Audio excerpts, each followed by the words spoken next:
Transport and Highways, all our dignitaries and guests and friends from media, may I request our dignitaries to kindly take their places on the dais. Seated already, Mr. Nitin Gadkari. May I request the following dignitaries to kindly come up on the stage. Mr. Satish Upadhyay, State President, Delhi BJP. Mr. Sanjay Paswan, ex-Cabinet Minister. Mr. Anuj Sharma, Chairman, E-Rickshaw Committee. Mr. Ramesh Bidhuri, Member of Parliament, Delhi. Mr. Sanjay Kapoor, Chairman, Sona Group. Mr. Rajiv Babbar, Member, E-Rickshaw Committee, Government of India. Mr. Rajiv Arora, Founder and Chairman, Altius Power Solutions. Mr. Manoj Shokeen, Member, E-Rickshaw Committee, Government of India.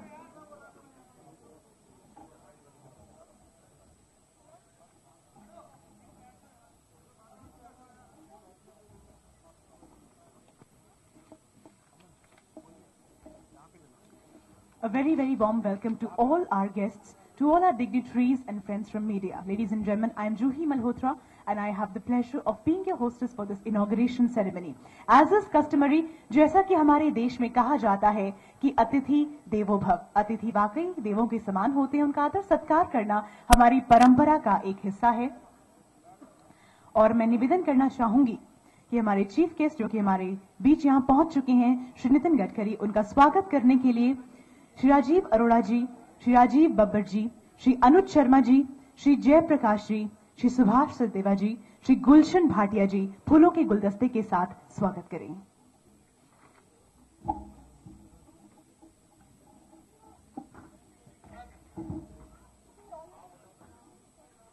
Shri Rajiv Arora, Shri Rajiv Babbar जी, अनुज शर्मा जी, जयप्रकाश जी, सुभाष सचदेवा जी, गुलशन भाटिया जी। और जोरदार तालियों के साथ अभिनंदन। Put your hands together, ladies and gentlemen, to welcome our chief guest, Shri Nitin Gadkari.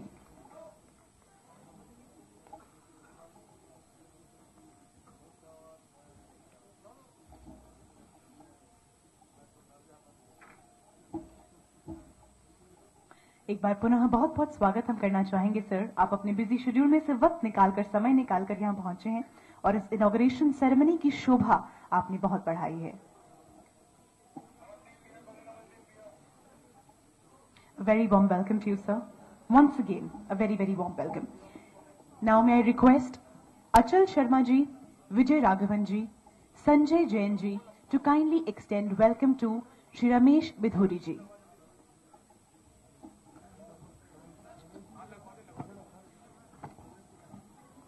Shri Ramesh Bidhuri, member of parliament, Delhi. स्वागत करते हैं बहुत बहुत सर आपका इस ईवी एक्सपो 2015 में। और फूलों के गुलदस्ते के साथ एक खूबसूरत स्वागत श्री अचल शर्मा, विजय राघवन जी, Sanjay Jain ji.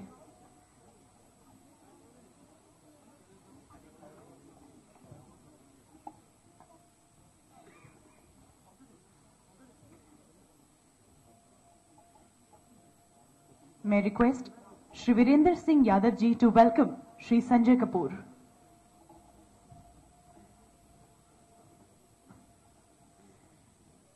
Shri Virender Singh Yadav to welcome Shri Sanjay Kapoor. Shri Ashwini Sehgal and Shri Madhusudan Joshi ji from ICAT to welcome Shri Sanjay Paswan.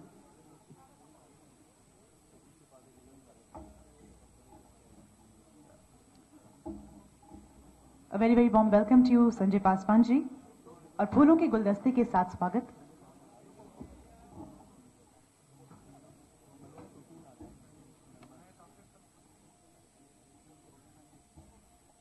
A very warm welcome to you, sir. May I request Pawan Kakkar ji to welcome Shri Satish Upadhyay.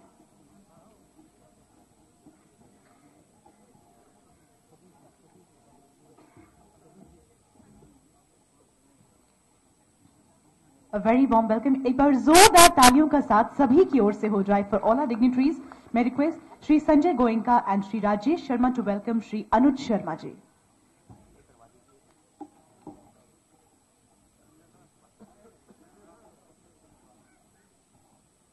और हमारे बीच श्री मनोज शोकीन जी भी पहुंच चुके हैं, member e rickshaw committee, government of India. May I please request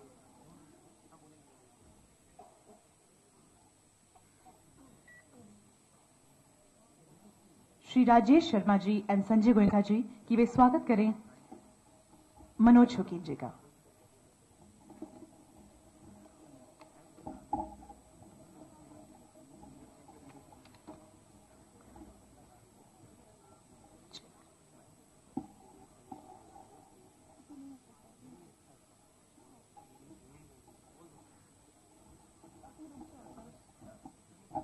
A very warm welcome to all our dignitaries. और कहते हैं किसी भी शुभ कार्य की शुरुआत हमेशा भगवान का नाम लेकर होती है, उनकी वंदना के साथ। Let us begin the beautiful inauguration of EV Expo 2015 by lighting the auspicious lamp. May I please request our chief guest, Shri Nitin Gadkari, and all other dignitaries seated on the dais to kindly begin the formal inauguration by lighting the auspicious lamp lighting ceremony. We request our friends from media and other guests to kindly maintain a little decorum. आपसे विनम्र निवेदन है कि थोड़ा सा पीछे पीछे हो जाएं. It's a very humble request to all of you.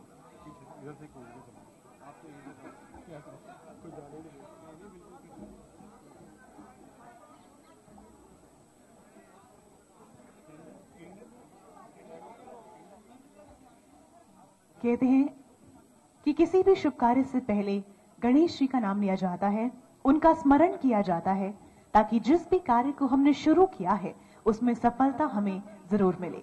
तो सबसे पहले वंदना है भगवान श्री गणेश की, जिनकी वजह से है कृपा बरसती ब्रह्मा विष्णु महेश की। A very warm welcome to you once again, all our esteemed guests, dignitaries, friends from media. Ladies and gentlemen, it is the first of its kind expo.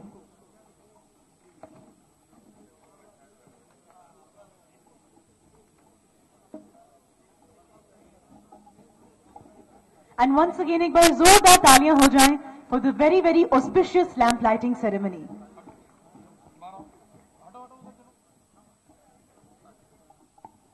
May we request our dignitaries to kindly take back their places on the dais.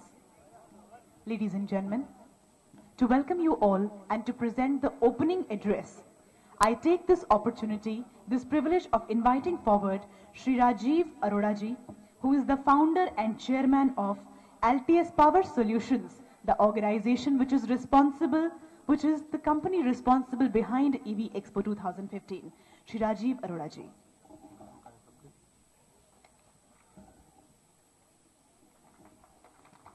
Good evening, everybody.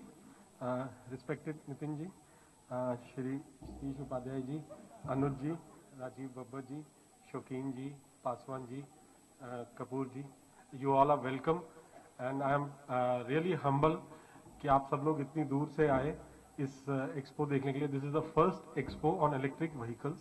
This time it is on e-rickshaw special because Gadkari sir gave the permission, gave the ordinance that make these rickshaws approved and that can run legally on the roads. So I welcome all of you to be part of this festival of electric vehicles, this celebration of electric vehicles. So please do see the show and then you can go. Thank you. Thank you, sir. Those were really a few words. जैसा कि कहा जाता है कि kindly say a few words. और बहुत कम में गागर में सागर, आपने बहुत कुछ कह दिया है. मैं निवेदन करना चाहूंगी श्री सतीश उपाध्याय से कि वे अब सामने आए और दो शब्द हमारे साथ बांटें. To present your views and ideas on EV Expo, which is the first expo of its kind.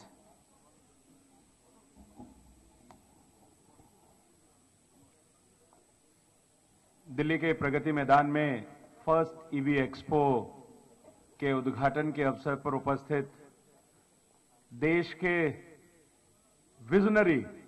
Visionary leader, जो देश के पर्यावरण की समस्याओं के संदर्भ में महाराष्ट्र से लेकर के और दिल्ली तक केवल उन समस्याओं के संदर्भ में कहते ही नहीं है, उनका समाधान कैसे हो सकता है, ऐसे हमारे केंद्रीय मंत्री आदरणीय नितिन गडकरी जी, यहां पर उपस्थित राजीव अरोड़ा जी, अनुज जी, राजीव बब्बर, हमारे पुराने संजय भाई जो मिनिस्टर रहे हैं, कपूर साहब, मनोज जी और यहां उपस्थित बहुत सारे साथियों, आज हम नितिन गडकरी जी को सुनने के लिए आए हैं। लेकिन मैं एक बात जानता हूं कि जब पहली बार ई रिक्शा आया था और नितिन जी के घर पर वो ई रिक्शा खड़ा हुआ था, तब हमको लगता था कि एक कॉन्सेप्ट है, किस तरीके से ये प्रैक्टिकली आएगा। देश के अंदर, पर्यावरण के अंदर जिस तरह के पॉल्यूशन की समस्या है और 105 कंपनी इस एग्जीबिशन में पार्टिसिपेट कर रही हैं। पूरे विश्व में हम कहीं जाते हैं, वर्ल्ड में जाते हैं, तो हमको हाइब्रिड तमाम तरह के व्हीकल्स हमको मिलते हैं। और अगर अपने पर्यावरण को बचाना है तो निश्चित रूप से जब तक ये इलेक्ट्रिकल व्हीकल्स को हम प्रैक्टिकली ये बांध करके, अभी विश्वास हमको नहीं है उसके ऊपर, we don't have a faith that electrical vehicle वही हमको परिणाम दे सकते हैं जो बाकी व्हीकल देते हैं। तो मुझे लगता है कि इतने बड़ी संख्या में 105 कंपनीज यहां पार्टिसिपेट कर रही हैं और जिस प्रकार से पॉल्यूशन को, स्किल को बढ़ाने के लिए, रोजगार को बढ़ाने के लिए लगभग 2 करोड़ लोगों को एम्प्लॉयमेंट इसमें मिलेगा, देश के स्किल को बढ़ावा मिलेगा, मेक इन इंडिया का जो प्रधानमंत्री का कॉन्सेप्ट उसको बढ़ावा मिलेगा और सबसे बड़ी चीज स्वच्छ वायु हमको मिलेगी, पॉल्यूशन हमारा ठीक होगा। दिल्ली में सरकारें पहले भी आई हैं और अभी भी सरकार आई है। सरकारों ने पॉल्यूशन के संदर्भ में बातें बहुत की हैं, लेकिन व्यवहारिक रूप से 2011 में जब ई रिक्शा बना, उसके लिए कोई पॉलिसी नहीं बनी। कांग्रेस की गवर्नमेंट में आम आदमी पार्टी की सरकार आई, उन्होंने कोई पॉलिसी नहीं बनाई। केंद्र को किस प्रकार से नितिन जी ने टाइम बाउंड मैनर में ई रिक्शा की पॉलिसी को केवल पूरा बना करके बनाया नहीं, बल्कि लागू किया। उनके लिए फाइनेंस, जो माइक्रो डिटेलिंग उसके लिए होनी चाहिए थी, वो नितिन जी को इसका पूरा का पूरा श्रेय जाता है। और मैं जो एक्सपो में जो लोग इसमें लगे हुए हैं, उन लोगों ने इस इनिशिएटिव को बढ़ाया है और दिल्ली में निश्चित रूप से पॉल्यूशन कम होगा, लोगों को रोजगार मिलेगा और जो कॉन्सेप्ट है इलेक्ट्रिकल व्हीकल्स का, वो वास्तव में हमारी एक जरूरत बन जाएगी। इन्हीं शुभकामनाओं के साथ मैं आपको हार्दिक शुभकामनाएं देता हूं कि हम जल्दी से सब मिलकर के अपने पर्यावरण को ठीक करेंगे। आपने मुझे यहां बुलाया, स्वागत किया, उसके लिए मैं हृदय से आपका आभार व्यक्त करना चाहता हूं। बहुत बहुत धन्यवाद। Thank you, sir, for sharing your views, your ideas with all of us.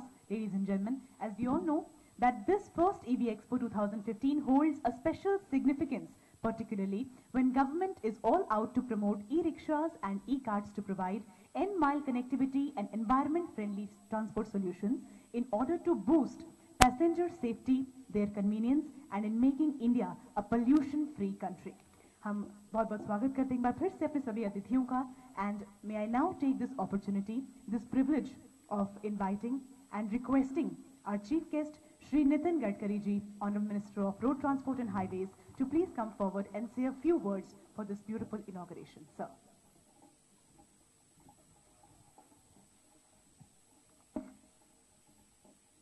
आदरणीय सतीश उपाध्याय जी, पूर्व केंद्रीय मंत्री आदरणीय संजय पासवान जी, हमारे लोकप्रिय सांसद रमेश विदुड़ी जी, ई रिक्शा कमेटी के चेयरमैन माननीय अनुज शर्मा जी, राजीव अरोड़ा जी, राजीव बब्बर जी, संजय कपूर जी, आदरणीय मनोज शौकीन जी और उपस्थित सभी भाई और बहनों, सबसे पहले मैं आयोजकों को बहुत बहुत धन्यवाद दूंगा, उनका अभिनंदन करूंगा कि ई रिक्शा के बारे में, इलेक्ट्रिक व्हीकल के बारे में जो टेक्नोलॉजी है उसका आम लोगों को पता चले और हमारे देश में मेड इन इंडिया और मेक इन इंडिया की जो संकल्प हम सब लोगों ने किया है उसको पूरा करने के लिए उन्होंने जो प्रदर्शनी का आयोजन किया है, इसलिए उनको मैं बहुत बहुत धन्यवाद देता हूं, उनका अभिनंदन करता हूं।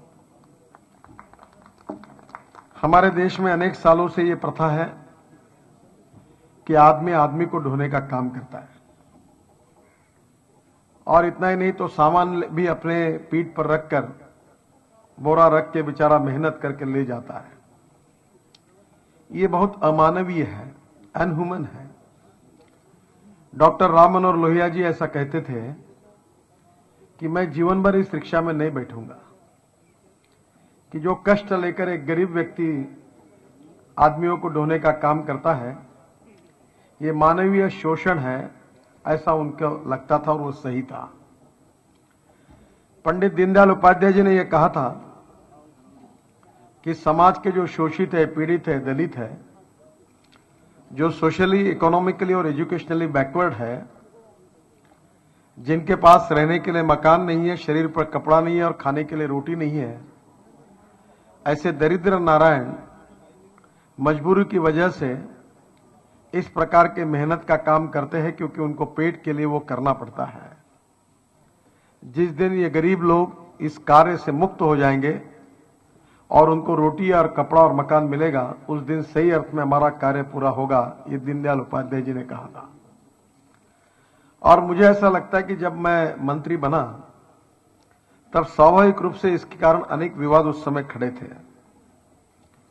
विवाद खड़े थे इसके स्टैंडर्ड्स के बारे में, मोटर व्हीकल एक्ट में इसको लेने के बारे में, कोर्ट में केसेस चल रही थी, सुरक्षा के विषय को लेकर विवाद खड़े हुए थे, और जिसके कारण जो नियम बन गए थे उसके कारण रिक्शा चालान करके उनको जब्त करने की कार्रवाई जोरों पर चल रही थी पुलिस के द्वारा। और इसलिए ये मैटर एक तरफ सब जुडिस था और दूसरी तरफ कानून का कोई प्रावधान नहीं था। जब कानून बनाने की बात है उसमें भी अनेक प्रकार की अड़चनें आई, क्योंकि मोटर व्हीकल एक्ट है, इसमें जो हमारे 4 व्हीलर्स है उनके लिए जिस प्रकार का कानून है उस प्रकार का कानून ई रिक्शा के लिए बनाना, हमारा एडमिनिस्ट्रेशन कहता था कि वही कानून बनेगा। तो मैं उनको कहता था कि इसकी तुलना ऑटो रिक्शा के साथ या पेट्रोल व्हीकल 4 व्हीलर के साथ करना उचित नहीं है। इसकी अगर तुलना करनी है तो साइकिल रिक्शा के साथ करनी चाहिए। और इसलिए स्वाभाविक रूप से उन्होंने कहा कि इसके एक एक पार्ट को स्टैंडर्डाइजेशन करना होगा। अब मुझे मालूम है कि आज ये जो गरीब लोग चलाते हैं, ये एक एक पार्ट को स्टैंडर्डाइज करेंगे तो इसकी कॉस्ट 2 लाख रुपए चली जाएगी। अब तो मार्केट में ऑलरेडी जो मोटरसाइकिल है उनके पार्ट स्टैंडर्डाइज हुए हैं, उसी को असेंबल करके इसको बनाया जाता है। तो मैंने उनको कहा कि यही करिए, तो बोले ये परमिशन नहीं है। बोला ऐसा कैसे परमिशन नहीं है, ये गरीब के लिए है और ई रिक्शा की कीमत भी नहीं बढ़नी चाहिए और गरीब आदमी को रोजगार मिलता है और पोल्यूशन फ्री जो हमारा सपना है वो भी इसके साथ पूरा होता है। कठिनाई के साथ, कोर्ट के साथ, कभी सरकार के साथ अनेक जगह पर अड़चन आई और राज्यसभा और लोकसभा में जब ये बिल प्रस्तुत हुआ, कुछ लोग विरोध कर रहे थे, तब मैंने उनको समझाया कि आपका विरोध इस देश के गरीबों के लिए है।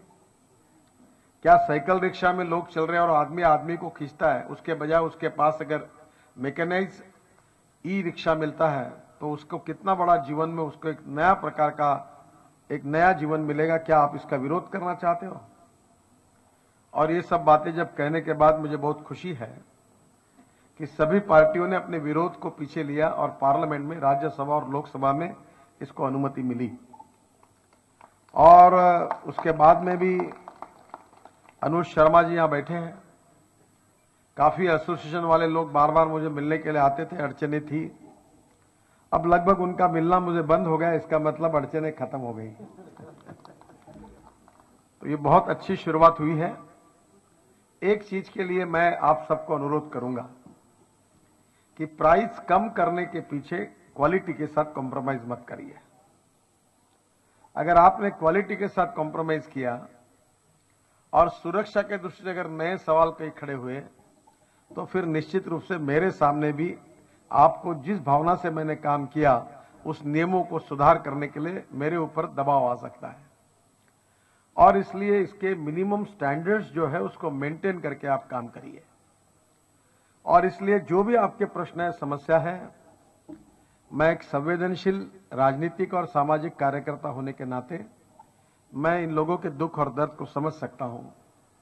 और इसलिए अब इसमें संशोधन हो के कचरा उठाने के लिए, बच्चों को स्कूल में छोड़ने के लिए, कई सामान ढोने के लिए ई कार्ट के रूप में, ई रिक्शा के रूप में अनेक बातें आप कर सकते हैं।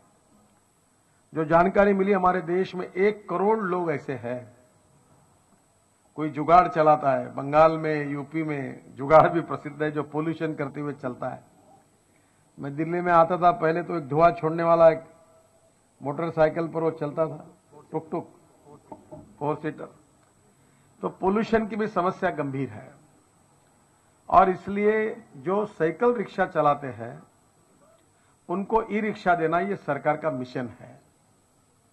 और इसलिए मैंने डिपार्टमेंट ऑफ माइनॉरिटीज और डिपार्टमेंट ऑफ सोशल वेलफेयर इनसे अनुरोध किया कि इसमें ई रिक्शा, साइकिल रिक्शा का कन्वर्शन ई रिक्शा में करने के लिए आप तो फाइनेंस दीजिए, मदद दीजिए। अब प्रधानमंत्री ने मुद्रा विशेष रूप से जो योजना शुरू की है उसके कारण छोटे छोटे लोगों को कर्जा मिलना आसान हुआ है। और सोशल वेलफेयर है, माइनॉरिटी डिपार्टमेंट की जो भी मदद है वो भी है। तो मैं एक आपसे आह्वान करना चाहूंगा कि हम जो आज साइकिल रिक्शा चलाने वाले उसको इलेक्ट्रिक रिक्शा देकर, ये आदमी को आदमी ढोता है, ये जो अमानवीय एंटी ह्यूमन जो पद्धति है इसको समाप्त करके हम सब गरीब लोगों को जो शोषित पीड़ित है उनको सम्मान से उनका कार्य करने का मौका दे और उनको इस जीवन में एक समाधान दे। इसका संकल्प आप सब लोग करें, ये मेरा आपसे अनुरोध है। दूसरी बात यह है कि अभी जो ऑटो रिक्शा है पेट्रोल की, उसको भी हमने ई रिक्शा में, इलेक्ट्रिक रिक्शा में कन्वर्ट करने के प्रोजेक्ट को अनुमति दी। और देश के 3 शहरों में पेट्रोल ऑटो रिक्शा का भी कन्वर्शन इलेक्ट्रिक ऑटो रिक्शा में हुआ, वो भी बहुत सफलता से चल रहा है। हमने ARI में उसका टेस्टिंग कराया, क्योंकि हमारा जो प्रदूषण है ये पेट्रोल और डीजल के कारण बहुत ज्यादा होता है। प्रधानमंत्री ने स्वच्छ भारत का मिशन हमारे सामने रखा है, स्वच्छ भारत और प्रदूषण मुक्त भारत। और ये जो इलेक्ट्रिक ऑपरेटेड मैकेनाइज सिस्टम से जो काम करेंगे इसमें हमारा प्रदूषण भी कम होगा।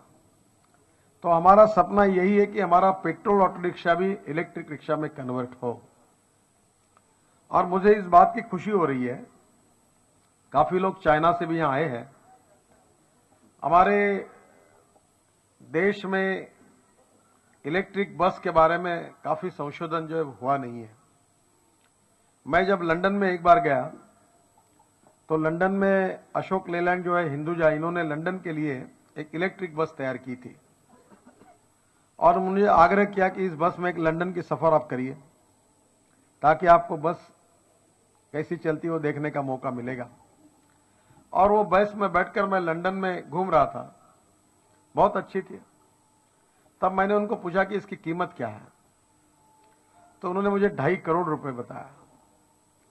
तब मैंने तुरंत कहा कि 2.5 करोड़ की बस हिंदुस्तान के गरीब लोग कहां से इतना टिकट दे सकेंगे, इतनी महंगी क्यों है, ये तो 25-30 लाख रुपए के ऊपर नहीं होनी चाहिए। तो उन्होंने कहा कि इसमें जो लिथियम आयन बैटरी है इसकी ही कीमत, बैटरी बैकअप का कीमत 55 लाख रुपए है और इसके कारण ये बस की कीमत बढ़ी है। मैं हिंदुस्तान में वापस आया पर मैं लगातार सोच रहा था कि ये बैटरी अपने देश में क्यों नहीं तैयार हो सकती। और एक दिन हवाई जहाज में मैं ऐसे ही पढ़ रहा था तो मुझे पता चला कि हमारे स्पेस साइंटिस्ट है जो इसरो में काम करते हैं, उन्होंने सैटेलाइट और रॉकेट साइंस के लिए लिथियम आयन बैटरी का संशोधन किया है। तो जैसे मैंने पढ़ा, वापस दिल्ली में आया तो मैंने इसरो के जो डायरेक्टर थे अन्नादुरई और उनके सभी टीम को बुलाया और ARAI और CRT जो ऑटोमोबाइल हमारे 2 इंस्टीट्यूट है उनके लोगों को बुलाया और मैंने उनको यह कहा कि जब आप रॉकेट साइंस में अगर आप स्पेस में जाने के लिए अगर सैटेलाइट बैटरी अगर तैयार कर सकते हैं सैटेलाइट के लिए, रॉकेट के लिए, तो आप इलेक्ट्रिक बस के लिए, इलेक्ट्रिक ऑटो रिक्शा के लिए, ई रिक्शा के लिए लिथियम आयन बैटरी क्यों नहीं तैयार कर सकते। तो उन्होंने मुझे कहा कि तैयार कर सकते पर अभी तक किसी ने हमको कहा ही नहीं। तो मैंने कहा मैं आपको कह रहा हूं। तो उन्होंने कहा हम प्रयास करेंगे। हमारे सभी लोग CRT, ARAI और उसके साथ इसरो के लोग भी काम पे लगे और 6 महीने के बाद उन्होंने मुझे प्रेजेंटेशन दिया और ये कहा कि हमने लिथियम आयन बैटरी बना ली है और उसका पेटेंट भी उन्होंने अब लिया है और जो 55 लाख रुपए की बैटरी एक बस के लिए लगती थी वो केवल अब 5 से 6 लाख रुपए में हम हिंदुस्तान में बना सकेंगे। तब तक पुणे में हमारे CRT ने भी बहुत काम किया और CRT ने काम करने के बाद मैंने उनको कहा कि आप उसकी 3 बसेस तैयार करिए और पहली इलेक्ट्रिक बस तैयार करके हमने लाई, वो 2 दिन पहले पार्लियामेंट में प्रधानमंत्री के द्वारा स्पीकर को दी है। एक बस अब सुप्रीम कोर्ट के लिए हम देने वाले हैं और एक बस हमारे डिपार्टमेंट में रखने वाले हैं। तो ये तीनों बस के कारण अब एक बात सिद्ध हो गई है कि हमारे देश में इलेक्ट्रिक बस हो सकती है। हमारे देश में 8 लाख करोड़ रुपए का पेट्रोल, डीजल, गैस हम इंपोर्ट कर रहे हैं और दिल्ली में प्रदूषण की समस्या के कारण कितने तकलीफें हो रही, इसका अनुभव आप सब लोग कर रहे हैं। तो स्वाभाविक रूप से हमारी सरकार ने, हमारे डिपार्टमेंट ने निर्णय किया कि हम इस देश में जो पेट्रोल और डीजल के कारण जो प्रदूषण हो रहा है उससे हमारे देश को मुक्ति दिलाएंगे। मैं किसान हूं और किसानों में काम करता हूं। मैं 9 साल से बायोडीजल पर काम कर रहा हूं, बायो फ्यूल पर काम कर रहा हूं और आपको ताज्जुब होगा कि 100% इथेनॉल पर हमने हमारे नागपुर में एक बस सर्विस पिछले 1.5 साल से बस शुरू की और अब महीने भर के बाद नागपुर में 50 बसेस इथेनॉल पर शुरू होने वाली है। इथेनॉल ये बायोफ्यूल है। हमारे गन्ना जो किसान उत्पादित करते हैं, ये शुगर मिल में जाता है, उसमें गन्ने से शुगर जूस निकलने के बाद, शुगर केन जूस निकलने के बाद जब शुगर बनाते तो उससे मोलाइसेस बनता है और मोलाइसेस से इथेनॉल बनता है। तो हमारे देश में बिहार और यूपी में अगर यही इथेनॉल पर अगर बस, ट्रक और बाइक चलने लगी तो यहाँ के किसानों की गरीबी दूर हो जाएगी और गांव समृद्ध और संपन्न होंगे और देश का इंपोर्ट कम हो जाएगा। ये इंपोर्ट सब्स्टिट्यूट है, कॉस्ट इफेक्टिव है और पोल्यूशन फ्री है और इसलिए अब इथेनॉल भी हमारे देश में बन रहा है। हमारे पेट्रोल में 5% डाल रहे, 10% डाल रहे। अभी मैं ब्राजील में था, मेरे साथ हमारे टाइम्स ऑफ इंडिया के पत्रकार यहाँ बैठे, वो भी थे, वो कॉन्फ्रेंस थी उसके लिए। और ब्राजील में 70% कारें ऐसी है कि जो फ्लेक्स इंजन पे चलती है। एक ही टैंक में पेट्रोल भी डालते हैं, इथेनॉल भी डालते हैं और इसमें इलेक्ट्रॉनिक सेंसर है। होंडा, टोयोटो, फोर्ड, फिएट, जितने ब्रांड हमारे हैं उन सब कंपनियों के वहां फ्लेक्स इंजन की कारें हैं और वहां के लोगों को चॉइस है कि पेट्रोल सस्ता होगा तो पेट्रोल डालते, इथेनॉल सस्ता होगा तो इथेनॉल डालते। इथेनॉल के कारण ये है कि 90 to 95% emission of carbon monoxide, जो सबसे हजार्डस है और इसलिए बायोफ्यूल से अब इथेनॉल पर हमने निर्णय किया है कि हमारे देश में भी हमारे ऑटोमोबाइल मैन्युफैक्चरर्स को मैंने कहा है कि आप 26 जनवरी के पहले जो ब्राजील के स्टैंडर्ड्स थे, जो कनाडा और अमेरिका के, वो मैं लेके आया साथ में और मैंने कहा कि इसी स्टैंडर्ड को स्वीकार करके इस देश में फ्लेक्स इंजन की कार आप शुरू करिए ताकि बिहार, यूपी, कर्नाटक, तमिलनाडु और महाराष्ट्र के किसान इथेनॉल तैयार करेंगे और उसी इथेनॉल पर हमारी कार चलेगी, बसेस चलेगी, जिसके कारण हमारा इंपोर्ट कम होगा, किसानों को 2 अच्छे पैसे मिलेंगे, गांव के युवाओं को रोजगार मिलेगा और देश प्रदूषण से मुक्त होगा। अब टेक्नोलॉजी और बदली हुई है। अब कॉर्न से इथेनॉल बनता है, शुगर बीट से इथेनॉल बनता है, स्वीट सोरगम से इथेनॉल बनता है, rice straw, wheat straw, cotton straw से इथेनॉल बनता है। अब जो बगास निकलता है उससे भी इथेनॉल निकलता है और इतना ही नहीं तो म्यूनिसिपल वेस्ट जो है, प्लास्टिक सहित पूरी ब्राजील में एक प्लांट है, उससे भी इथेनॉल तैयार होता है और कचरे से जो इथेनॉल बनता है उसका रेट बहुत कम है और इसलिए आने वाले समय में हम इसकी नीति बना रहे हैं एग्रीकल्चर मिनिस्टर के साथ बैठकर और अब दुनिया आगे गई है।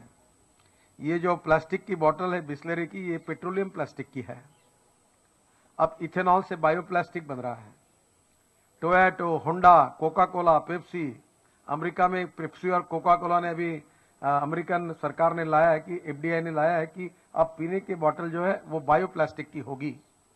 इथेनॉल से पेट बनेगा और पेट से बायोप्लास्टिक बोतल बनेगी जो पानी पीने के बाद, फेंकने के बाद 3 दिन में मिट्टी हो जाएगी, डिग्रेडेबल प्लास्टिक।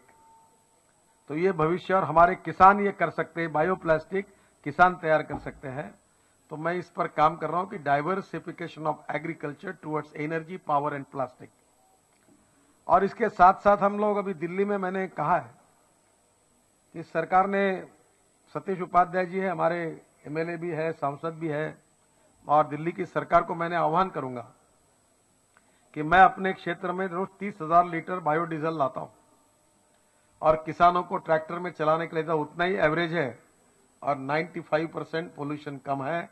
और मैं 5 रुपए सस्ता नागपुर में डीजल बेचता हूं, जो गांव के किसान इसको यूज करते हैं अपने ट्रैक्टर के लिए। तो दिल्ली में जो डीजल है पेट्रोलियम का, इससे भी 2 रुपए लीटर सस्ता और पोल्यूशन मुक्त 10 lakh litre per day Delhi में बायोडीजल मिले, इसकी व्यवस्था मैंने की है। अगर दिल्ली की सरकार के साथ बातचीत होती है तो ये डीजल जनरेटर सेट के लिए अगर यूज किया जाएगा तो दिल्ली का पोल्यूशन बहुत कम होगा। और सबसे महत्वपूर्ण बात यह है कि दिल्ली में बहुत दिनों से मैं कहता हूं कि दिल्ली की जो सब्जी मंडी है, क्या वजीरपुर ना, आजादपुर, वहां सड़े हुए फल फूल सब्जियां हैं और ये जो टॉयलेट का पानी है इससे मीथेन निकलता है और मीथेन से CO2 अलग करके बायो CNG निकलता है। अब हम नागपुर में हमारा टॉयलेट का पानी हमने 18 करोड़ रुपए में बेच दिया। महाराष्ट्र सरकार के बिजली बोर्ड ने उसको रिसाइकलिंग करके खरीद लिया। तो nothing is waste. Now the technology is available that you can convert waste into wealth. तो हमने पानी बेच दिया। तो अभी हमने तय किया तो फिर ध्यान में हुआ गलती हुई, तो मैंने हमारे मेयर को कहा, उसने कहा तो सब तारीफ कर रहे, अपनी गलती कहां हुई? गलती हुई, पहले अपना कॉन्ट्रैक्ट निकालो। तो देखा उसमें कुछ गैस के बारे में लिखा नहीं था। तो मैंने कहा ये जो गंदा पानी है इसमें मीथेन है और मीथेन निकालकर उससे CO2 अलग करके हम बायो CNG पर 100 बसेस नागपुर के चलाएंगे जो प्रदूषण मुक्त होंगी, डीजल के बजाय बायो CNG पर चलेगी। अब हमारा उसका भी काम शुरू हुआ है। ये दिल्ली में सतीश जी अपनी म्यूनिसिपल कॉर्पोरेशन, दिल्ली जल बोर्ड और राज्य सरकार मिलकर अगर दिल्ली के टॉयलेट पानी से मीथेन निकालकर CO2 अगर अलग करके बायो CNG तैयार करेगी तो 1000 बसेस दिल्ली की इस पर चल सकती है। ये मैं हवा की बात नहीं कर रहा हूं नेता जैसे, तुमको देखना है तो दिखाने के लिए आइए, दिखा दूंगा। टेक्नोलॉजी देना है तो मैं दे दूंगा। It is possible and by which we can reduce the pollution. और इसके साथ अब लिथियम आयन बैटरी को हमने लाया, बसेस बन रही है, कार बनेगी इलेक्ट्रिक पर। चाइना ने बहुत प्रगति की है। Majority, many of the people coming from China, you are all welcome here and I am giving you opportunity with your good technology. If you can make the joint venture with the Indian company, nothing like that, we are very much interested to make in India and made in India. I know that China has got lot of research on electric battery, electric e-rickshaw, auto rickshaw, buses, everything. So today it is the time for the country to accept the appropriate research by which we can reduce pollution. At the same time it will be import substitute, cost effective and pollution free. So your technology, your designs are very good, but one thing I will request you, come to India, make joint venture and start manufacturing here. Don't import from there. And our people are ready to make a joint venture with you, and that can be because our government is very much interested to create make in India and made in India. That is the policy of our government. So I will request you that you are welcome here, and your best technology, best designing in electric vehicles, electric car, electric buses, e-auto rickshaw, e-rickshaw, e-cart. Definitely you are welcome here, but with good quality, good design, maintenance free and cost effective. Because we have got, like China, we have got big population and lot of poor people. They are affordable, they cannot afford the petrol vehicle because the cost of the petrol is very high. And electric is very cheap. 70 रुपए का petrol और 55 रुपए का diesel equivalent to 6 रुपए की electricity. तो एकदम 10%। मैं सपना देखता हूं कि 1.5 लाख बसेस जो है स्टेट ट्रांसपोर्ट की, इसको इलेक्ट्रिक में कन्वर्ट करने का सपना देख रहा हूं। और इससे मैं ये चाहता हूं कि जो गरीब है, जो बस में बैठते हैं, उनके टिकट रेट 50% से कम हो जाए ताकि उनको भी इसका फायदा मिले। मुझे पता है कि पेट्रोल के ऑटो रिक्शा में बैठने में जितना पैसा लगता है तो इलेक्ट्रिक के रिक्शा में उससे कम से कम 25-30% कॉस्ट लगती है, क्योंकि इलेक्ट्रिक सस्ती है। और एक बड़ी बात है कि हमारे देश में कुछ जगह पर इलेक्ट्रिक सरप्लस है रात को, तो रात को 10 बजे से लेकर सुबह 6 बजे तक 8 बजे तक अगर चार्ज करेंगे तो हमारे महाराष्ट्र में उन्होंने तय किया कि हम आधे % में इलेक्ट्रिसिटी देंगे, 3.5 से 4 रुपए यूनिट। तो मैंने 8 रुपए की बात की, वो 4 रुपए में चार्जिंग होगा। तो इसलिए रात को चार्जिंग करने के लिए जो चार्जिंग सिस्टम है that is very important. Mobile charging system for charging e rickshaw, e auto rickshaw and e-bus, electric bus is very important. I know that the China have got lot of good development about it. And where a poor man can use that system in his house, just plug it and he can get charged his vehicle. So that is also a very important industry and that is the need of the country. मैं ये चाहता हूं कि इसमें world में जितनी अच्छी technology उतने हम लेके आए और हमारे गरीबों को एक नए रोजगार का साधन निर्माण हो। इस क्षेत्र में करीब 1 करोड़ लोगों को ये इसके कारण नया रोजगार निर्माण हो सकता है। गांव में जाने के लिए लोगों को एक सस्ता साधन निर्माण होगा। टिकट का रेट ऑटो रिक्शा में पेट्रोल के कारण इलेक्ट्रिसिटी और बहुत कम होगा। गरीबों को सस्ते में जा सकेंगे, पोल्यूशन नहीं होगा और स्वच्छ भारत और प्रदूषण मुक्त भारत का सपना पूरा होगा। तो सभी बातें इसमें हैं और इसलिए ये जो एग्जीबिशन है ये हमारे सभी लोगों को नई दिशा देगा, नई विजन देगा, नई टेक्नोलॉजी का परिचय करके देगा और इसका विकास करने के बाद में देश के गरीबों को अपने जीवन को बदलने के लिए इसका उपयोग होगा और that will be a great effect of socio economic transformation. The poor people, those who are socially, economically, educationally backward, who are the last man of the society, where we are committed for the progress and development of the last man, and that is our basic responsibility and that is the mission of our party, Antyodaya. I feel that this can be a socio-economic instrument by which we can fulfill the dream of Antyodaya. So it's a really good start. Personally, I have a great pleasure and pride for it. It's really a good thing for the country, for the people, for the society. And as a social worker, I'm not a political worker. I am a social worker. I feel that politics is an instrument of socio-economic reform. Only to contesting the election and talking about the politics, that is the power politics. The socio-economic transformation, which is called as a positive social work, is a true politics. And our country needs a true social politics, true social work, which is called as a politics. राष्ट्र कारण, समाज कारण and विकास कारण. So this can be a good start. मैं बहुत बहुत शुभकामना और शुभेच्छा आप सबको देता हूं कि ये केवल दिल्ली में नहीं तो देश के कोने कोने में अनेक राज्यों में, नॉर्थ ईस्ट में अरुणाचल, मेघालय, त्रिपुरा, वहां भी चलते ही रिक्शा, वहां भी फैक्ट्रीज है, बहुत जगह पर है. और मैं जहां जहां जाता हूं वहां बिहार में अब शुरू हो गए, यूपी में शुरू हुए. यूपी की सरकार अब 30,000 रिक्शा दे रही है, बड़े बड़े टेंडर निकल रहे हैं. पर एक बात याद रखना, दिल्ली के बारे में मेरी एक बड़ी तकरार होती है. तो थोड़ा दिल्ली के मैन्युफैक्चरर मुझे माफ करें, आप सस्ते चीज बनाने के बजाय बहुत घटिया चीज बनाते हो, वो काम मत करना. मैं साफ बोल रहा हूं, 10 रुपए 10% ज्यादा लेना पर क्वालिटी अच्छी रखना. जो माल हीरो होंडा का इसका उसका एक्सल लाओ, मैंने अलाउ कर दिया. टीवीएस का लाओ, किसी का लाओ, उसमें प्रॉब्लम नहीं है. मैंने कह दिया कि इनको रोको मत, पर उसका स्टैंडर्डाइज मटेरियल यूज करो, क्वालिटी अच्छी रखो, मेंटेनेंस फ्री तैयार करो, डिजाइनिंग अच्छा रखो, फ्यूल का कॉस्ट इफेक्टिव रखो, बैटरी भी अच्छी लो. नहीं तो मैं भी बिजनेस करता था फर्नीचर का. दिल्ली की चेयर बहुत सस्ती मिलती थी और पलंग बहुत सस्ते मिलते थे. एक बार नई शादी हुई तो उसको पलंग बेचा था मेरे शोरूम से, तो उसने कहा 3 दिन में आया, बोले साहब पलंग टूट गया. तो दिल्ली बैठता तब से बेचना बंद कर दिया. तो अभी आप कॉस्ट ज्यादा लो और 10% ज्यादा profit low, but don't compromise with the quality.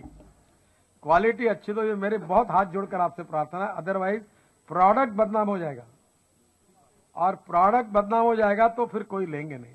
Don't do it. 101% good quality, delivery on time, punctuality and good marketing, that is the key of success. और इसलिए आप लोग इसमें आगे जा सकते हैं, आप एक्सपोर्ट कर सकते हो आगे। फिर बहुत बड़ा पोटेंशियल। और अभी लिथियम आयन बैटरी को मैं प्रधानमंत्री को मैंने प्रार्थना की है कि ये लिथियम आयन बैटरी का जो पेटेंट है वो देश के स्मॉल स्केल इंडस्ट्रीज को ही हम दें, ताकि हमारे जो छोटे उद्योग वाले हैं वो लिथियम आयन बैटरी बना और देश से एक्सपोर्ट करें। तो मेरा आपसे अनुरोध है कि क्वालिटी की तरफ आप ध्यान देकर ये काम करें। आपके इस व्यवसाय में आपको बहुत अच्छी सफलता मिले और जो गरीब लोग हैं उनको इसके कारण बहुत बड़ा आधार मिलेगा और आपके उसकी दुआएं आप सबको मिलेगी। मैं आपके इस कार्य को बहुत बहुत शुभकामनाएं और शुभेच्छाएं देता हूं। धन्यवाद। बहुत ही सुंदर विचार आपने हमारे साथ शेयर करे। एक बार जोरदार तालियां हो जाए सबकी ओर से। A big big round of applause ladies and gentleman for Shri Nitin Gadkari. वाकई दो पंक्तियों में इतना कहते हुए कि परेशानियों से भागना आसान होता है, हर मुश्किल जिंदगी में एक इम्तिहान होता है। थक कर बैठने वालों को कुछ नहीं मिलता, पर मुश्किलों से लड़ने वालों के कदमों में जहां होता है। तो इसी खूबसूरत विचार के साथ आगे बढ़ते हुए to present the word of thanks, धन्यवाद प्रस्ताव प्रेजेंट करने के लिए मैं श्री अनुज शर्मा से निवेदन करना चाहूंगी कि वे कृपया आगे आए, chairman of e rickshaw committee, to present the word of thanks. केंद्रीय मंत्री आदरणीय नितिन गडकरी जी, मंच पर उपस्थित अतिथिगण, देश से आए हुए सभी मैन्युफैक्चरर्स, विदेशों से आए हुए हमारे मित्रों, ईवी एक्सपो के सभी कर्मचारी और सभी जिन्होंने मेहनत की वो सब लोग, और मीडिया के लोग और बाकी हमारे मित्र बंधु।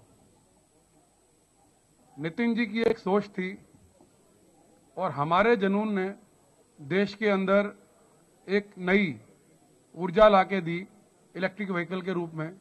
मैं सर्वप्रथम नितिन जी का धन्यवाद करता हूं जिन्होंने ऐसी सोच दी देश को आगे बढ़ाने के लिए। मैं सभी मैन्युफैक्चरर्स का विशेष रूप से धन्यवाद करता हूं जिन्होंने